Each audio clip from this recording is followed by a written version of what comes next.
Oh, you do have a hat on today. I do, because it was raining.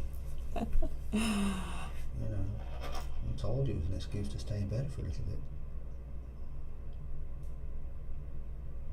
I don't know, I get scared that all my power is gonna go out over there. So when it's raining really hard, I make sure that I start charging as much stuff as possible just to make sure. What's that? I'm scared my power's gonna go out over there. No, it's not. It did once for like a whole day, so I just started. Yeah, but that was nothing to do. That was nothing to do with the grid. That was to do because we were changing the electric boxes outside. Oh, I thought it was because it was raining. No. We had to pay $200,000 to change the electric boxes Oh my gosh. to try and get it up to code. We were working hard to get that building up to code. It's insane.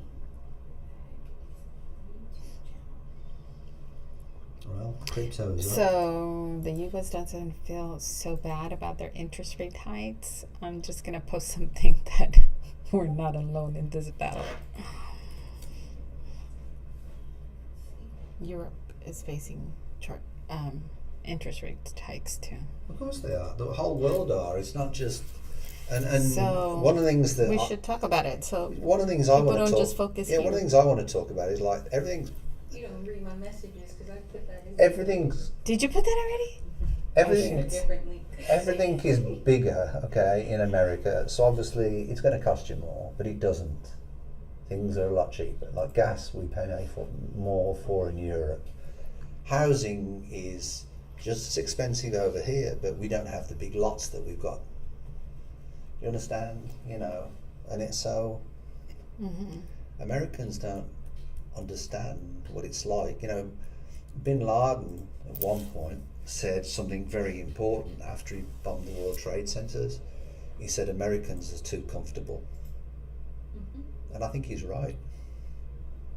If they've really got to struggle through something, are they really strong enough to struggle through something? I mean, I hope that, you know, I don't want to live through that again because that was horrible. Can you remember what you was on 9/11? I was in 3rd grade. I had just gotten back because we were supposed to fly on 9/11 actually. You were supposed to fly? Yeah, and we came back the day before instead. We changed our flight. God, if not, you would have been stuck somewhere for 2 or 3 days. Yeah, I was visiting my uncle in Texas. Because I'll never forget when I went there. I was taking Jack to school, and I will never ever kindergarten, and I will never ever forget. You know, hearing on the local, the planes just flew into the World Trade Center, and then it's like 50 minutes later, and another one's flew into the other trade, and then it's like, and then they announced that all airplanes had been grounded, and they'd sent fighter jets up in the air and all sorts of stuff. Where was you on 9/11? I was sick at home. Nobody forgets. My mom, What happened on 9/11? my grandma called me and she's like, "Turn on the TV." I'm like, "Grandma, I don't want to watch this movie." And it's just horrific. Well, that's what it looked like. It looked like, what do they call that? One of them, them die movies, what do they call them? Die Hard. Die Hard. It looked like It a really Die did Hard. look like a movie when I turned on the news, and I was so sick. And I remember telling my grandma, "Grandma, I don't want to watch TV." She's like, "No, honey, this is not TV. This is not a movie. This is like, This is real stuff. this is real."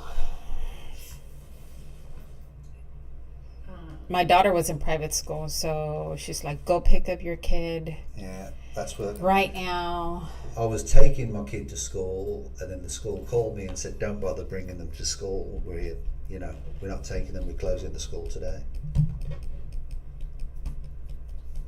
Then I had to turn around and go pick him back up from school, and then he stayed with me at the rink while I was teaching. Ready to get going then? It's time to rock and roll. Hi everybody. Welcome to the Texas Real Estate Show. Welcome to the party. My name's Steve Williams. Hope you're having a good time out there. Hope you're staying dry. We're a little bit wet in Houston today. We've sort of, it's interesting. People say, "Oh, it's autumn now." Well, that's right. It is autumn. It's raining for us, and it's still occasionally, what does it get to? 85, 90? 90, yeah. That's our autumn. So we're quite looking forward to that. If you want to know anything about real estate, you're interested in learning more, or you want to comment on any of the subjects that we do, please use the chat so we can basically, answer any questions that you've got. We have Miss Laura to the left of me. Good morning. Who is a loan officer with Lone Star Premier Mortgage.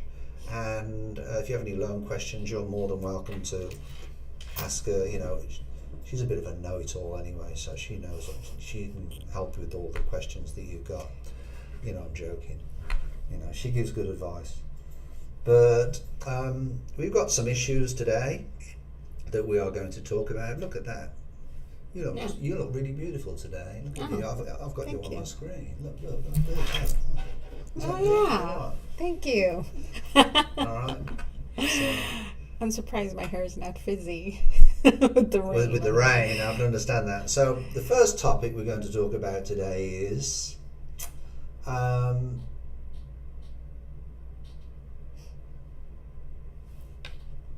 going to talk about what was we going to talk about?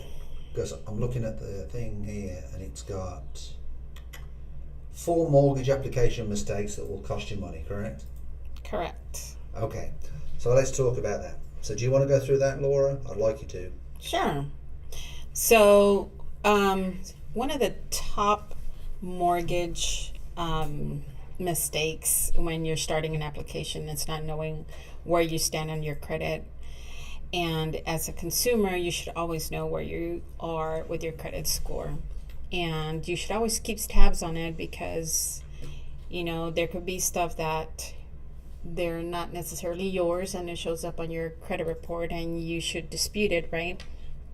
Or maybe something that was there by mistake, right? So you want to get all of that cleared up before you apply for a mortgage, because sometimes those stuff might hinder you, right? Or like, what about if somebody stole your identity and you don't even know it until you apply, which that has happened before. So it's just good to keep a pulse on your credit report. And another common mistake that I see ongoing since the beginning of time is the first thing. Realtors are awesome partners and they're great at what they do, but a lot of people have the misinterpretation that they should always go to a realtor to see a house and then get approved. And the reason why that's a mistake is because what about if the realtor is polite enough and maybe they go show you that home, right? Then your expectations are set up at a certain amount. And what about if you're short? So, if you're short ending yourself, I want to flip that around a different way. The experience that I've had as a real estate agent is, in the early days, I would do exactly what you said. Regardless whether it's approved or not, I was just enthusiastic to get into real estate. If they wanted to see a house, I'd take it out and show it them. See, I have some partners that still do that. But here's the problem. They find the house that they want, and then they like it, and by the time we get approved, somebody else has got the house, and then you can never find another house that was as good as the one that you found. As their expectations, right. And so after that, I started to rethink what I was doing and think, you know what, this isn't working too well.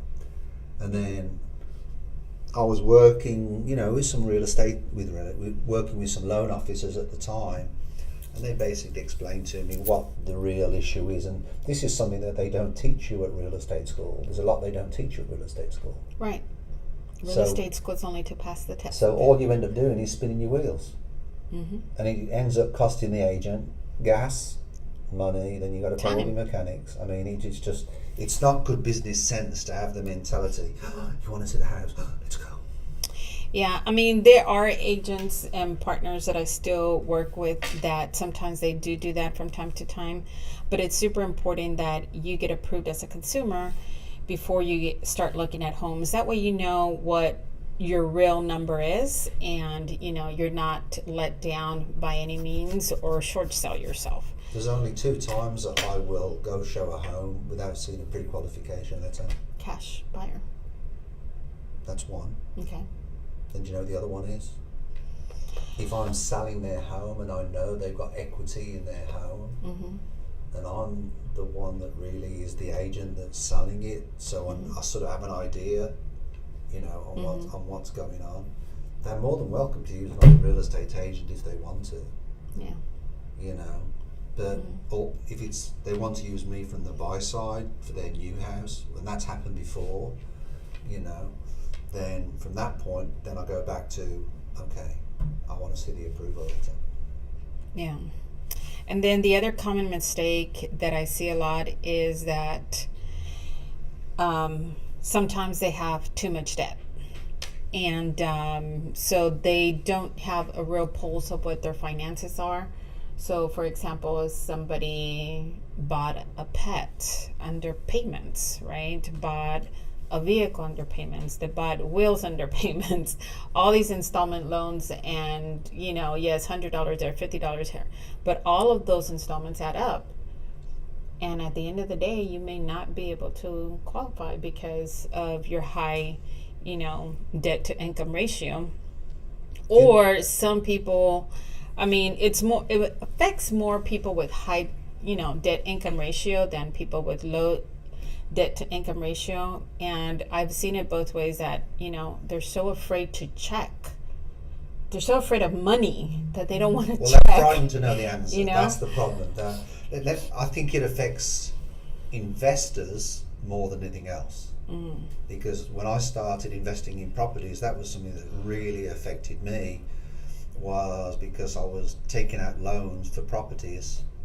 And when you first buy a property, sometimes you sort of barely breaking even, until it goes 2 or 3 years down the road where you start to make anything on it. People say, oh, well, why are you buying it anyway? Well, I'm buying it because if I buy it in 2 or 3 years down the line, ever guess what? It's going to cost me more money. I'm in exactly the same position. Right.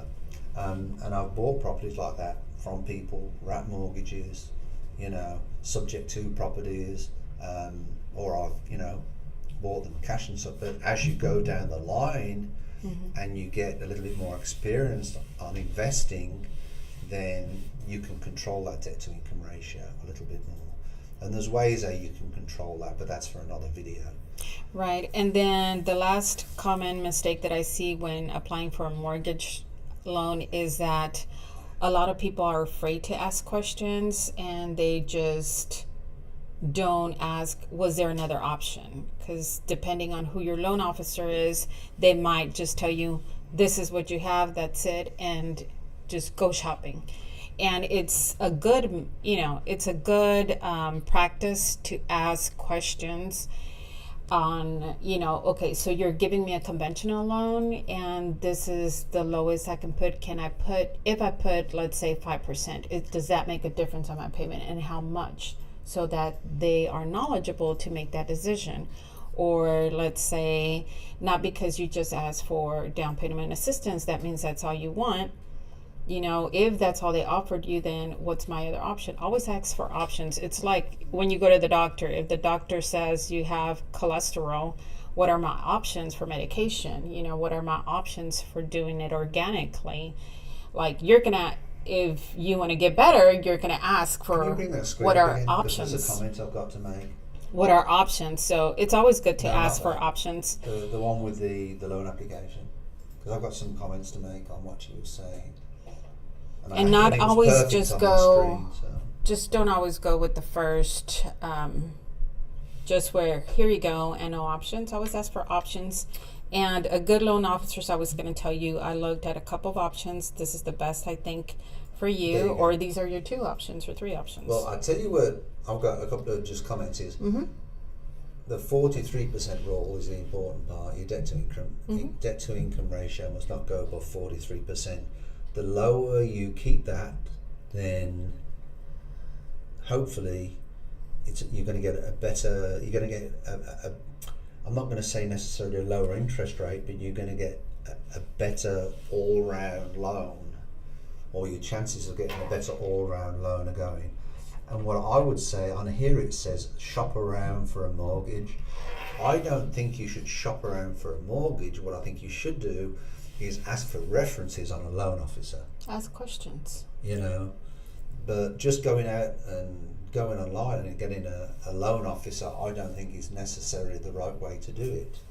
I think what you should do is ask other people who have purchased a home what their experiences were with some loan officers, because there's some loan officers that, you know, I've done deals with in the past and I would never ever even use them again.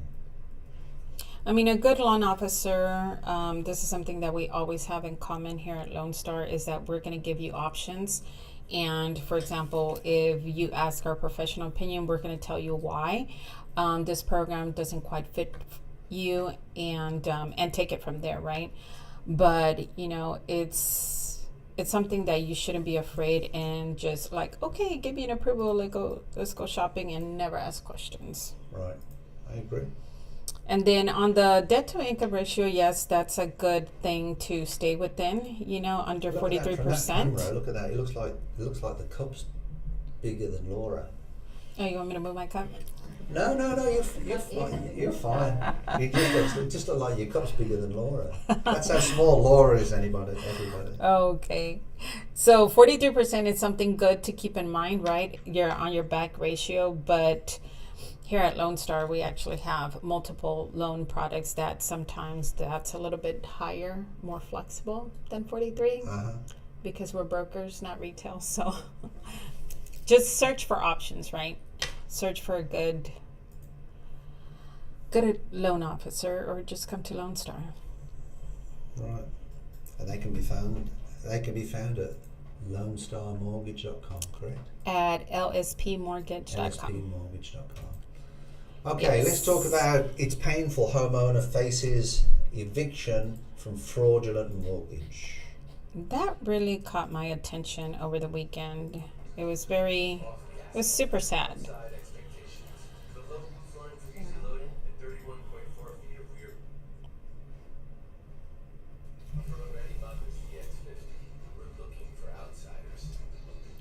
So this gentleman purchased a house. He's 56 years old. He's retired. He purchased a house in Atlanta or somewhere in the outskirts. And he was victim of a foreclosure because somebody forged his signature on a second mortgage. So. Do you want to know how easy that is? Do you want to know how easy that is? Sure. You can literally do the deed or even change the deed and go down to your local courthouse. All right. Mm-hmm. And the local courthouse, this is by Texas, all right, they don't check nothing, but they have to accept it, and for $16 they'll stamp it and they'll record it. What? What about, where's the identification? How do you prove? Let me tell you something, and this is something. Wait, what? Well, let me tell you, the system's got to change and something's got to be done. Mm-hmm. This was something that I found out yesterday. I am in the process of selling one of my condominiums that I've got because I'm buying additional houses. And we get the title back, and I bought this particular condo in 2005. When I got here, I bought the condo 2005, and I've got a deed, right, that transferred ownership in 2005. Okay. But there is liens on the property in 2007, 2008, 2011, 2013 and 2017. Now the title company have got to clear them liens off the property as an invalid loan. Now I pay a company, all right, to basically, if anybody, and if it happens, they will reimburse me the cost of the property. Okay. And it's a company that I pay yearly. It's pretty expensive. It's $475 a property for a year. And basically what happens is, it's a title company, and what they will do is they will ensure that there's nothing that goes on my property. And if they do, they alert me to say that somebody's just trying to file on my property. So do you think that people are being targeted for this, or do you think that this guy was just like a one-off? You think it was I don't just think real I estate don't. agent? That's the problem. I don't think he's a one-off. What I think he I don't think he's a one-off. I don't think he's a one-off. They're targeting, retired people, elderly people who do not have Do you know the number one group of people that are scammed? less and resources to frauds? go to court, You know, people over 55, Mm-hmm. because some of them are widowed. They don't like reaching out there.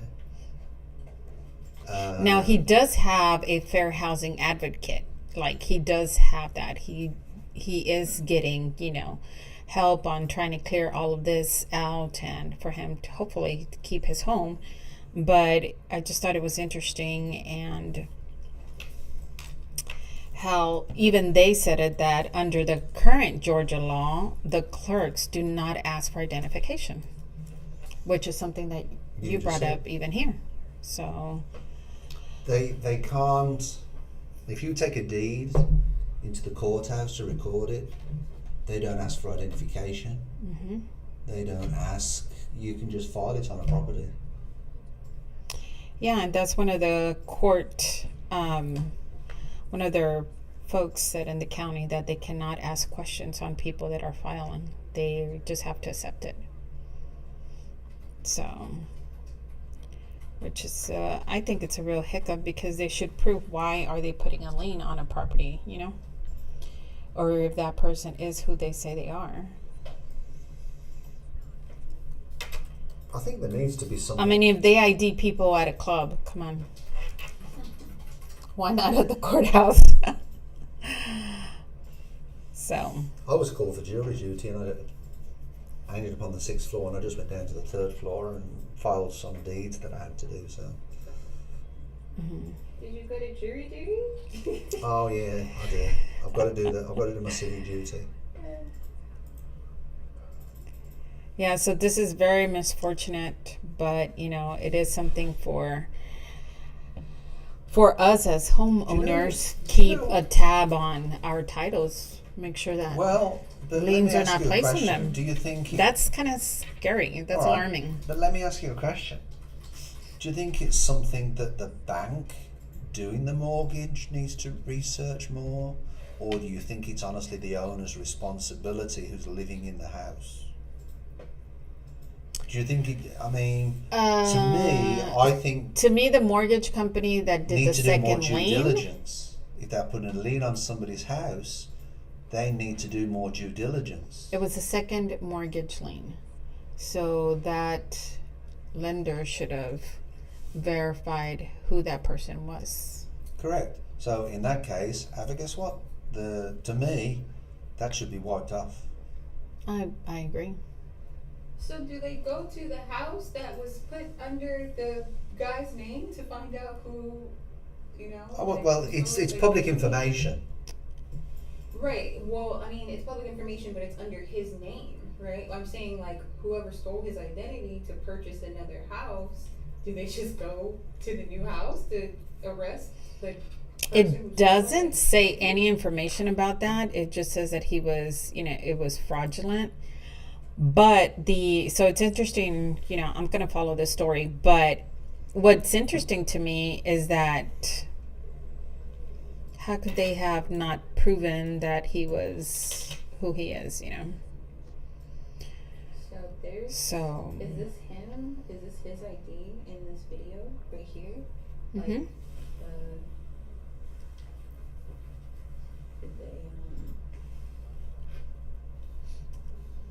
Did the person somehow get a copy of his ID? Like, this is so strange.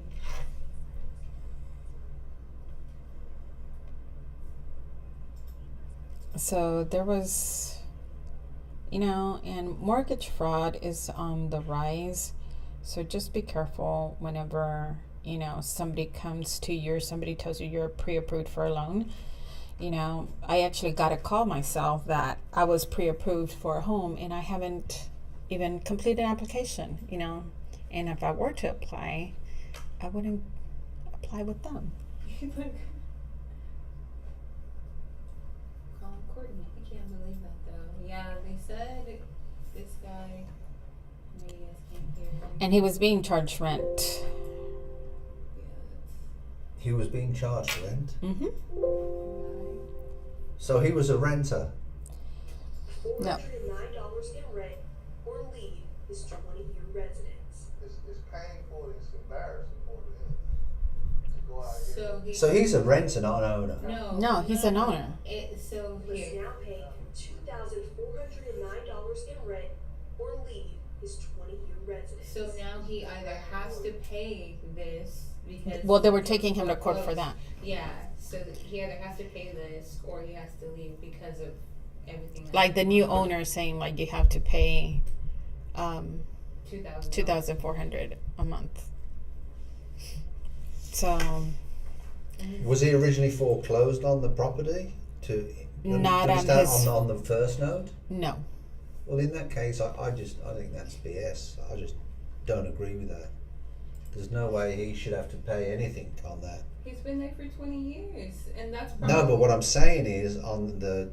Do you understand the additional money he's paying? And I think he needs to seek legal help, or somebody needs to help him legally to get that lien removed from the property. Yeah, like he's been there for 20 years. That's probably why he didn't think that this would happen to him. You know, because this has been his house. He purchased the house 20 years ago. Well, he needs to, I think, get a real estate attorney on it, because this isn't the first time this has happened.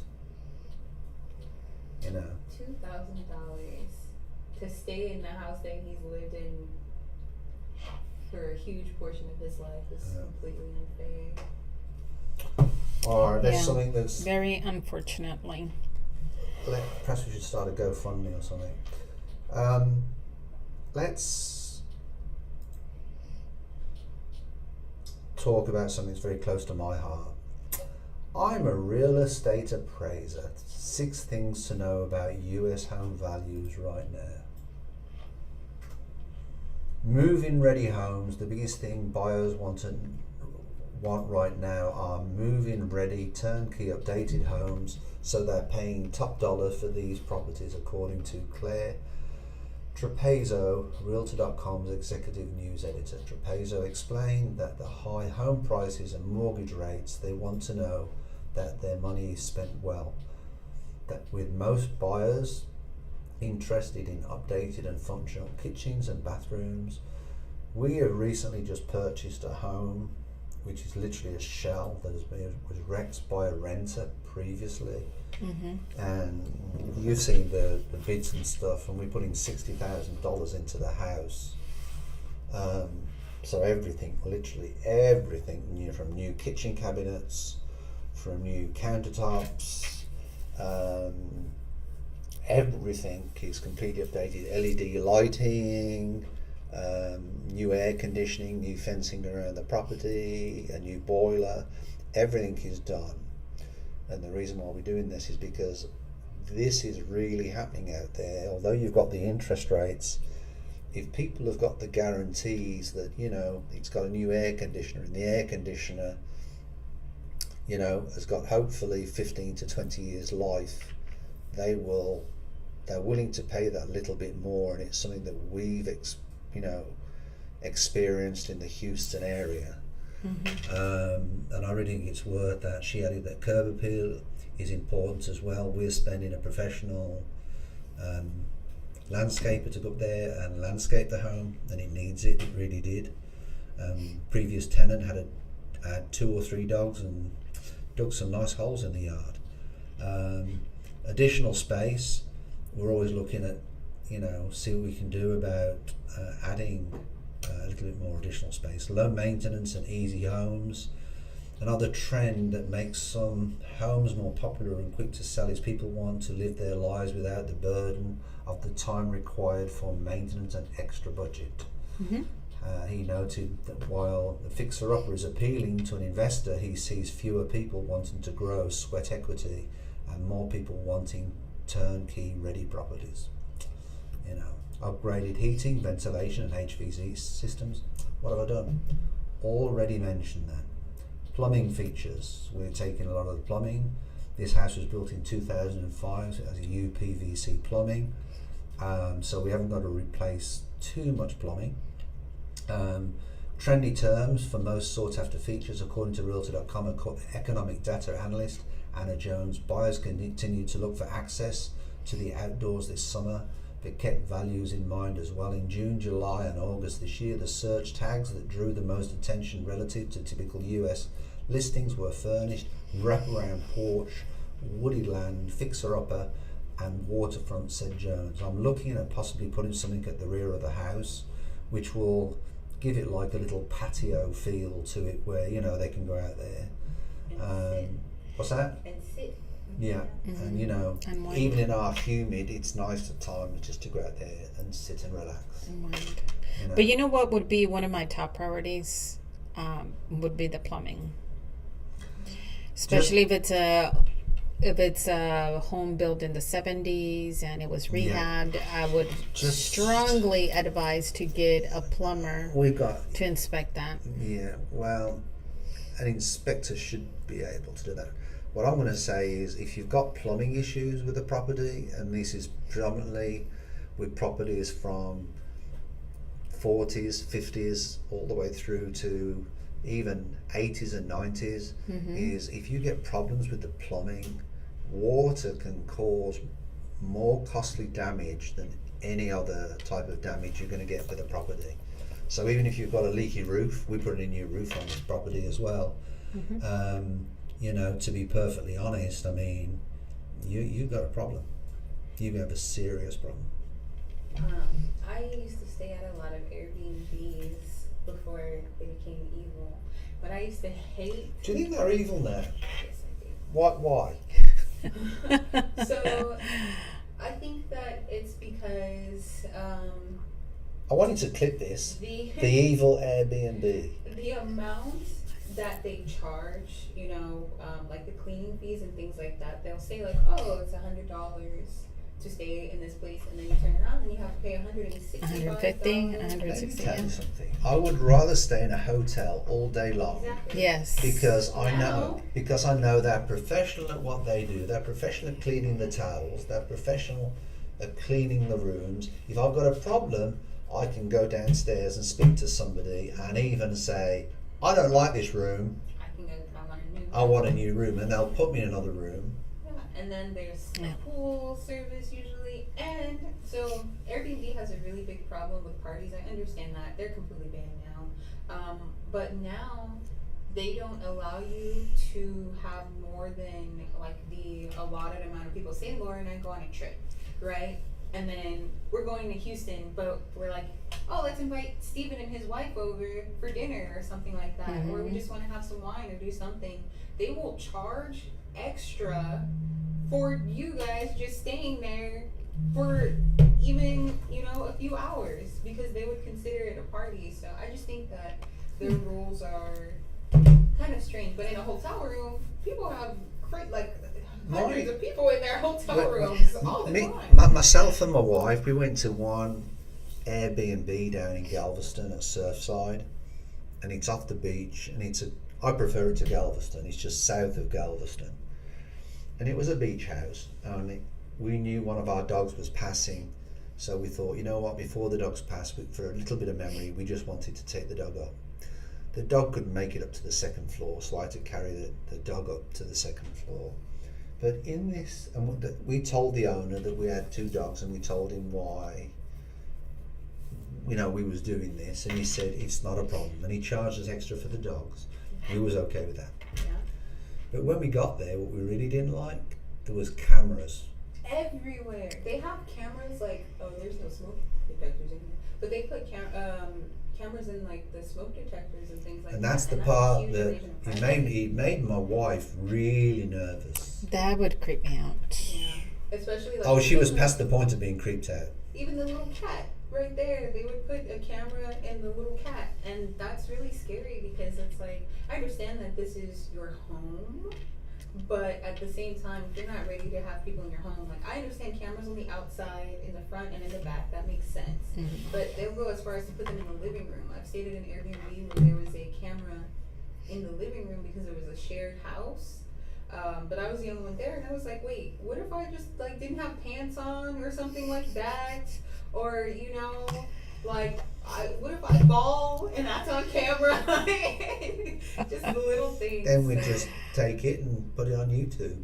Exactly. But yeah, so I do think that Airbnb is it's pointless to go to Airbnb now because now hotels are cheaper as well. They used to Well, be that's the around. plus that Airbnb's done. Mhm. I'm going to my daughter's graduation.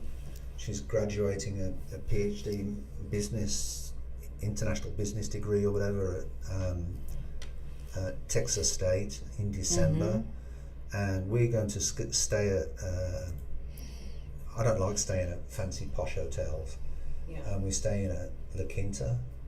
You know, Yeah, and there's still you know, I don't like the breakfast. I won't eat the breakfast at La Quinta. You don't like the waffles? I'm not a waffle person, but I don't like the eggs because it's not natural eggs. Yeah, it's liquid You eggs. know, it's that mixture that they do to make. I'll go Baby's somewhere. eggs. I go somewhere and eat breakfast that's a proper breakfast, a good English breakfast. breakfast. As near to it. I knew he was going to say an that. IHOP or a Denny's or something like They that. have an English restaurant in up there. In St. Marcos? Yes. I don't know. I've never asked. They probably have a German one because it's Probably German. Oh, Probably, yeah, they probably do. And But I mean, quite honestly, for like, I think it's costing us like $68 a night. yeah, but that's so affordable. You know. And it's worth it too because you're not at the hotel And it- as much. You're just going there to sleep realistically, and that's the difference between Airbnbs. I feel like it used to be if you're staying at an Airbnb, you're planning to stay inside a little bit. You're there to cook and things like that. But they've made it to where that's so uncomfortable now. No. The original Airbnb was for groups of people to go party. I don't know. Because my daughter used to do that all the time. I used to go to Airbnbs to I used to like Airbnbs because I like to cook even if I'm on vacation. As a student, that's what my daughter used to do. I do all the not time. like, if I'm going to go on vacation, I am not cooking. I get depressed if we go on vacation and I see a stove. I get depressed. What's the whole point of going on vacation? Like, literally, my wife cousin, likes cooking. I mean, like one of my I feel family she members, enjoys my it. cousin, she loves, we love traveling with her. And, she has a timeshare or whatnot, and they have a kitchen, and she's always like, let's do this. So we always, everybody has their own space, and we all have our individual kitchens. But I'm like, girl, this is so depressing because I have a kitchen where I'm staying at. Because honestly, if I'm gonna travel, I don't want to have a kitchen. I want to be pampered. That's just me. I'm spoiled. Can we go to the last one that we've got, European mortgage rates? Because I just want to sort of point something out. Everybody America, you're not alone. everybody says, well, the mortgage rates and it's Biden's this and it's Biden that and Biden that.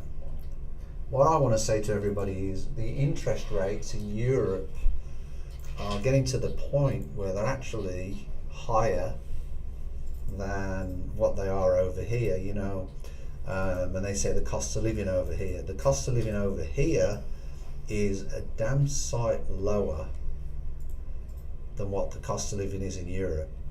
The UK at the moment is having a problem with the cost of living, and one of the things that I will tell you that the city where I'm from, Birmingham, England, has just declared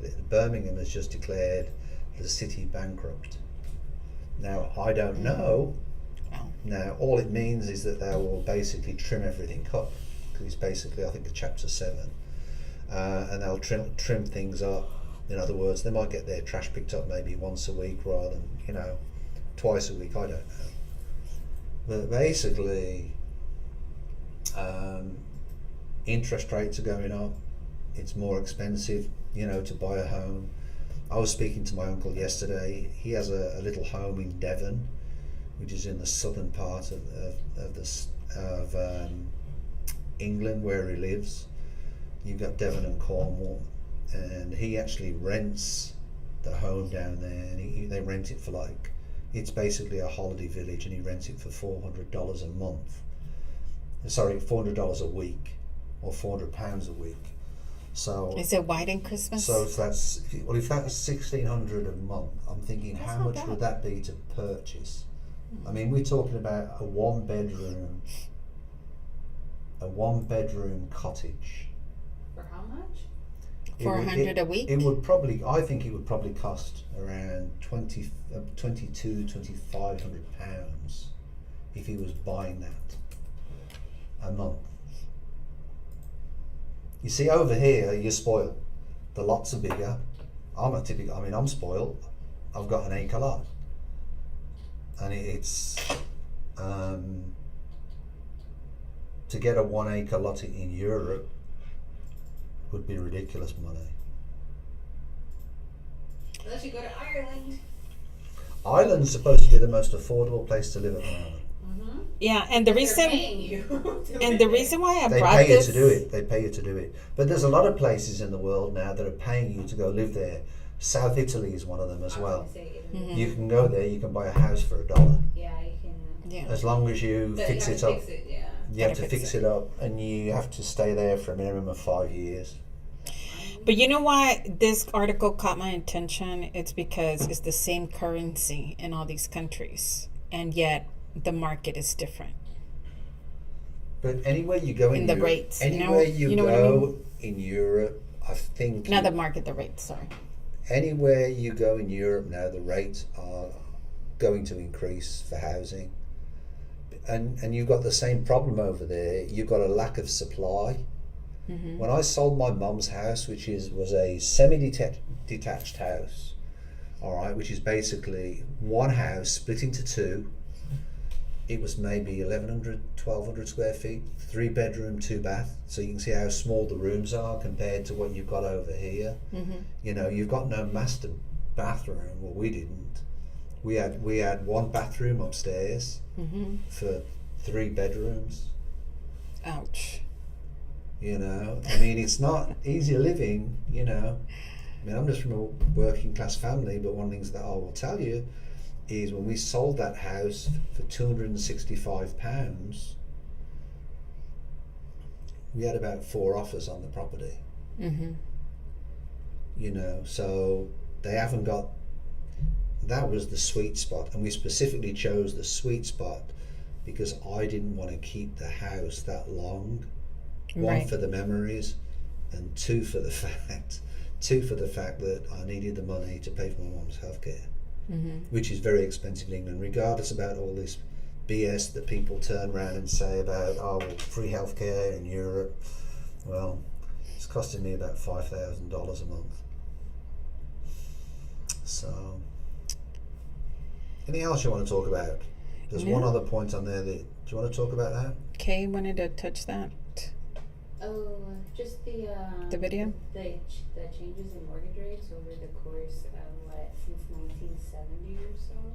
I just kind of thought it was interesting because we're talking about how mortgage rates are climbing, and it's, you know,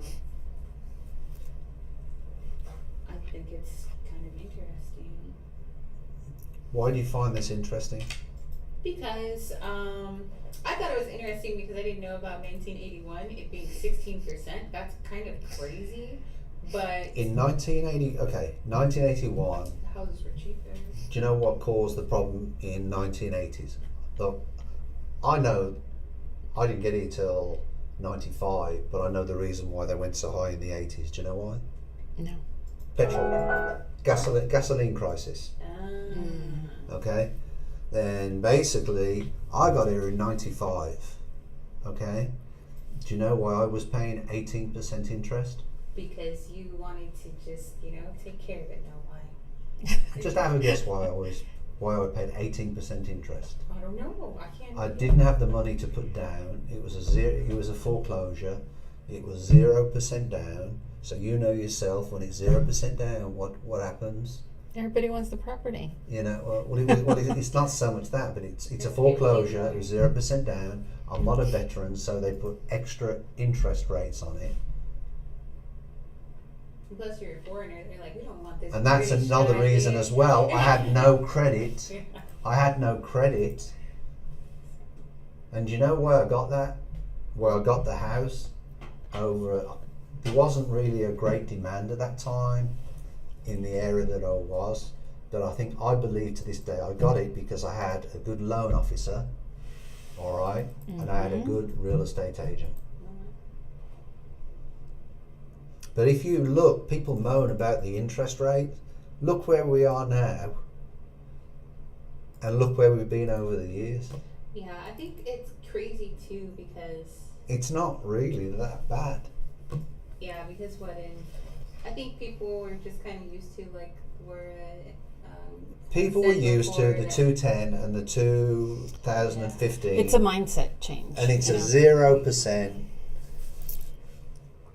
Well, talking about, mindsets, here's something coming up that is very useful that is about to change in our guidelines here. So starting November 18, any multi-family, like 2, 3, and 4 units, it used to be where you had to put more than, certain percentage down, more than 3 or 3.5% down if you were a first-time home buyer.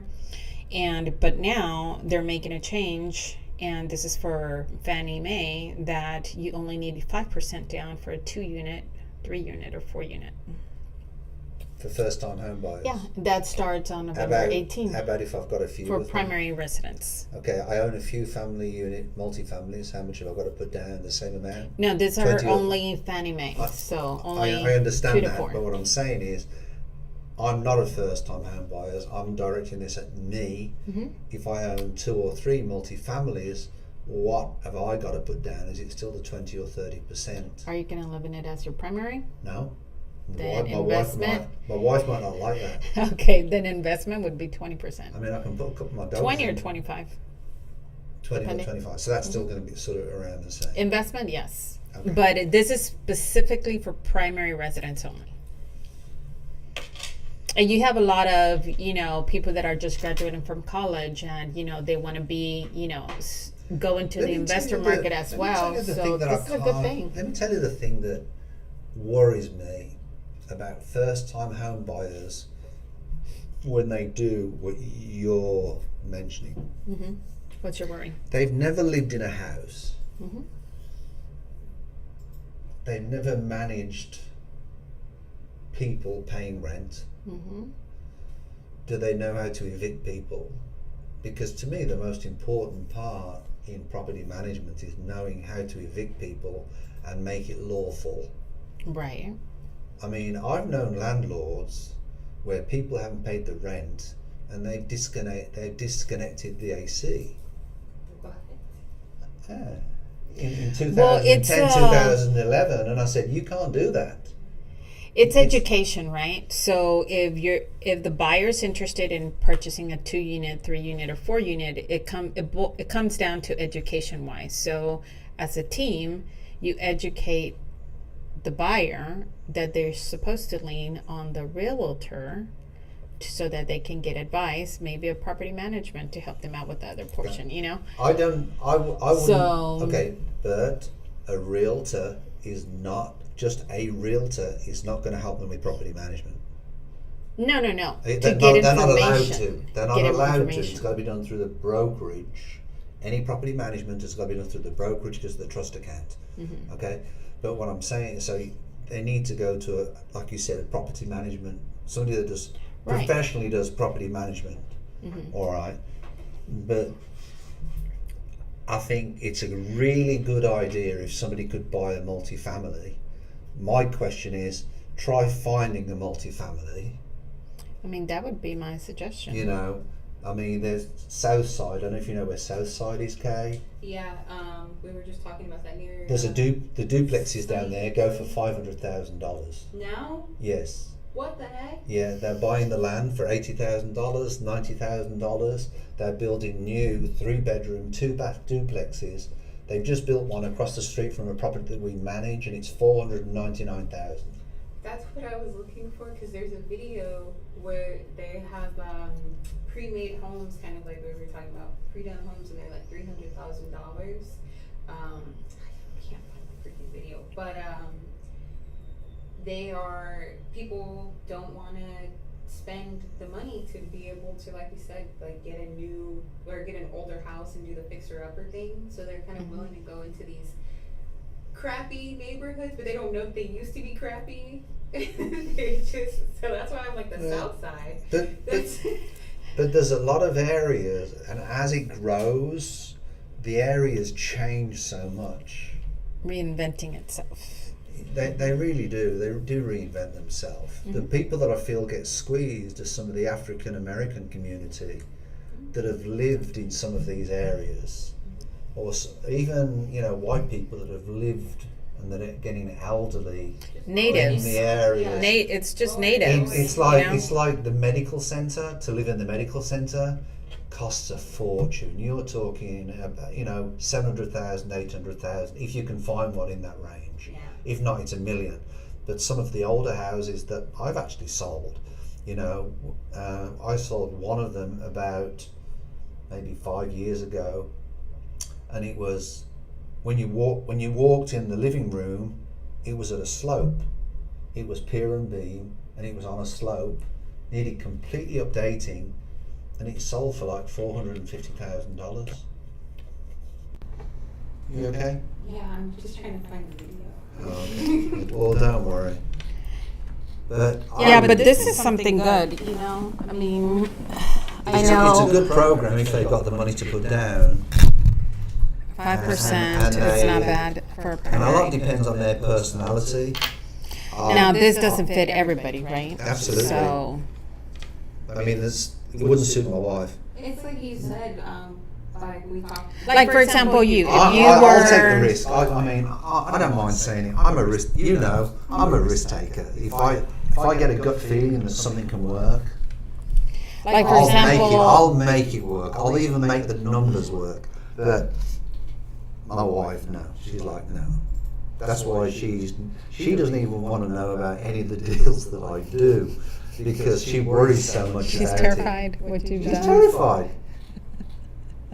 She's just not the type to sort of do some of the deals that we do, but it's like, But see, in the younger generation now, like you have both sides, right? Some of them have more like an investor mentality now and all of that. So that is something where this is a right fit for them, right? But someone who's just, wanting to build a family and just grow from there, then this is not their best choice. Yeah. This is, so I can't find the video, but this is the information that I was kind of looking at. If you want to read that, Stephen. Where it's talking about the houses being built on minimum size lots because they are, the townhouses. There's what you said, a townhouse duplex epidemic that Houston is facing now. We're not doing big houses. We're doing townhouses. Everybody is just going to be either. well, I'll give an example. Okay, we've recently got a listing. We were talking about it earlier on, wasn't we? Mm-hmm. All right, it's a very old multi-family, 44-unit apartment building. All right, they want to sell it for $3.8 million. Now, whether it's worth 3.8 million is another discussion. Mm-hmm. But is it worth the rehab, or do you knock it down? All right, and you could build 20 townhomes on that lot. It's in a very good area. Each townhome would be $500,000, which would be $10 million. But there's not enough profit in it for a builder to go in there and build at that price at $3.8 million. Yeah, you would have to either leave it as rentals and kind of upgrade those. Well, I just don't think there are companies and corporate companies out there building communities now that are leasing properties. Yeah, But that's what's I killing don't. the housing market. But I think that's So making many it things. tougher. To me, I think if somebody owns a house, they look after the house better. Yeah. And that's why I would rather see more people own a house so they look after the house better as well, because I think that's better for the neighborhoods. Mm-hmm. Yeah, that's why when I moved to Houston, when I was looking for places, I specifically only looked at condos because I know that most people own their condos, and so they would take care of it more. You know, the complex. They would take care of the complex more, and the complex is beautiful once you get to the back end. It's a really beautiful complex. You know about T-Hop? And so it's just like. It backs onto a golf course, just so everybody knows. It's a property. We manage the HOA, and we also manage individual units for different investors, and I own some properties over there as well. And it's a beautiful property. I mean, it backs on the back of Sharpstown golf course. So you can go walk your dog on the golf course. Just be careful of the golf balls. Somebody got hit with a golf ball. Hold on. Can you believe this though? Can you believe this? If you live and you back onto a golf course, do you think it's unreasonable to ask the HOA to replace your window because it's been hit by a golf ball? I don't know. Because to me as an owner, when I buy that and I know it's on a golf course, I know that there's a possibility that at some time there's going to be somebody that's not very good with a number 7 iron that's probably slicing that ball and it's coming towards my window. That's true. I don't know. I saw a little kid get hit in the head with a golf ball the other day. Oh, that's not good. He's okay. He was fine. It like bounced on the floor and then it. Well, it's still not good. It's still not good. But the golfers they were terrible golfers, just like you said. Like they were the last people on the golf course. Everyone was taking a nice little evening. Do you want to know a funny golf story? Do you want to know a funny golf story? All right. Who's the biggest cheat in golf? I don't know. Donald Trump. Oh, of course. All right. Have you heard this? Even you will make this laugh. Even you will make it laugh. But it's true. It's true. You can see it. Really? Go watch him play golf. All right. He makes it that he always has the fastest cart. Even his caddies have said he has the fastest cart. Oh, so he can. Zoom up. And everybody says, why is it he always gets the fastest cart? His cart apparently goes like 30 mile an hour up the fairway, and everybody else is going at 18 mile an hour. That's hilarious. That's funny. I think it is funny. Race car on the golf course. There's a prank where somebody put a remote control inside golf balls, so when they hit it, it would like move. And they were getting upset. It was so funny. Oh my God. Yeah, it was funny. There was a top golf professional who had played with Mr. Trump, and they were saying he's just unbelievable, some of the stuff he does, but he said he's always got the fastest cart. Wow. It's like a Formula One car, golf cart. Formula One. Wow. I think it's fun. Anyway, is it time to wrap it up? Yeah. That's it for this week, guys. Thanks for tuning in to the Texas Real Estate Show. Please like, subscribe, turn on notifications. We'd love to hear from you. Any comments you've got, good, bad, or indifferent, anything you want to hear about, and we can research it for you, and we'll help you with it. If you are in the Houston area or the southern sort of southwest area, let us know. We've also got a lot of contacts even as far as Louisiana if you're looking to move out that way with some of the Century 21 system. So please contact us, or even anywhere in the country if you want a referral from an agent, just let us know. So we'd like to sort of sign off. How do we get hold of you, Miss Laura? Laura at lspmortgage.com or social media. Or you can contact me through c21olympiantx.com or C21Olympian, and any of the social media platforms. In truth, you won't get hold of me. You'll get hold of Laura. You'll get hold of Kay. Hey! Yeah, I've got 2 Lauras Never with me mind, today. I'm never replying to anyone. Nah, Laura's. And Kay is the one that helps me do that because I get so busy with everything. And plus, I've got hopefully the closing tomorrow. If not, it's going to be early next week. But anyway, would love to hear from you. It's Columbus Day on Monday. What's that? Columbus Day on Monday. Day off on Monday? Columbus Day. I know, So does that mean but day that's off? what I'm saying. Are we working or we're not? Yeah. I always work every day. The banks are closed, so why don't we have a What day do off? normal people do, Laura? Work. Normal people still work on Why Columbus do we Day. celebrate Columbus Day? You. Why? Columbus didn't discover America. No, he did not. Not. So why do we close the banks? And That's why a good do we- question. Let's ask the federal government. Why do we close the banks? Why don't we call it Indigenous Day? It is called. It is. It is now. Called Yeah. now. It is good. I'm glad it is. Do you know what Yes. I'd honestly like to do? I've always wanted to do. Ever since watching Longmire, you know the movie Longmire. No, I haven't watched it. You've never watched Longmire on Netflix? It's fabulous. He says he's in Wyoming, but he's not. He's in New Mexico. 'Cause We will we do that on researched Monday. it. All right, and I'll tell you, he is with all these Indian folk and like Indian camps, and apparently the indigenous brought him up. You know, they found him or whatever. I know it's all a story, but the truth of the matter is, I would love to experience some of that. I would, in a wigwam, Stop saying wigwam. a teepee. That's what we call them in England, wigwams. What's a Bye, wigwam? everyone. I'm ending the podcast. And on Thursday, we have our first time buyer seminar. So We got a first time home buyer seminar. We've got quite a at few. 7 p.m.